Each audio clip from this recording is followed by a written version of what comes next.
He is Shumi Nagaremono. Hello, I'm Shumi Nagaremono, the Hobby Drifter, and today we're going to keep celebrating the Famicom's 30th anniversary by checking out some classic hardware. When the Famicom was released in the US as the NES, the video game market had crashed. Stores didn't want to stock video games. So, Nintendo did everything they could to market it as an entertainment system rather than a video game console. One of the ways they did that was by packaging it with some non-standard peripherals. There was the Zapper, of course, but there was also the robot operating buddy, R.O.B. And guess what? We got a robot of our own released for the Famicom. Let's take a look at the cleverly named Family Computer Robot. While early adopters of the NES got R.O.B. with the purchase of the system, Japanese gamers had to buy the thing separately. Released on July 26, 1985, the Family Computer Robot retailed for 9,800 yen. The robot comes protected in a flimsy styrofoam shell and a plastic bag. The humid temperatures in Japan, coupled with the plastic bag, foam, and cardboard, mean that a lot of these guys are suffering from pretty severe discoloration. This particular one was sealed up inside an external plastic case for decades, so I can spare you that sight.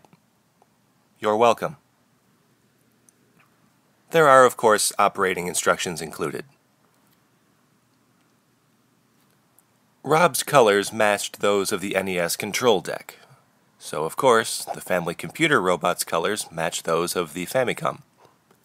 This gives the robot a beige and maroonish color scheme. It really serves to make the robot look unique, even against thousands of other Japanese robots. It makes the robot feel more like a home appliance than less of a toy. You know what else the NES came with? A game for the robot to use. But, once again, we had to buy them separately.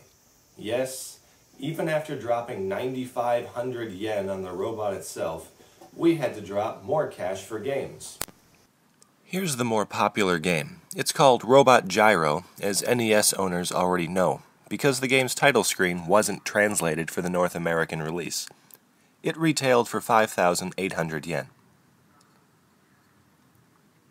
It's an impressive setup. The Family Computer Robot picks up the spinning gyros and places them on a connector that interacts with the controller to help your character navigate the game. Assuming everything worked right, which happened exceedingly rarely, but when the stars aligned correctly, it really did allow you to play a video game with the assistance of an actual robot. Here's the cheaper title, Robot Block. It retailed for 4,800 yen. It was released on the NES as Stack Up, and that should give you a good idea of what the point was.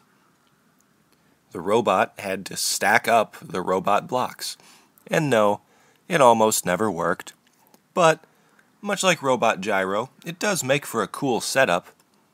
These things never worked very well, if at all, but they really are aesthetically pleasing, which admittedly probably wouldn't have been much comfort to the kid who put down 21,000 yen for the set instead of buying 3 or 4 actual games. I like that the Family Computer Robot exists. It was a really fun idea. Yeah, the technology wasn't really there to realize the concept, but the designers tried to do something different. It was a different time. It was a time where somebody could say, I want to play video games with a robot, and then work to make that happen. And why not? It's nearly 30 years later, and I still want to play a video game with a robot. I'd be all over a 3DS robot. The Family Computer Robot is a snapshot of not only where video games were in the mid-80s, but where we thought they'd be going. I'm Shumi Nagaremono, the Hobby Drifter, sending my thanks out to Nintendo for 30 years of happy hobbying. He is Shumi Nagaremono.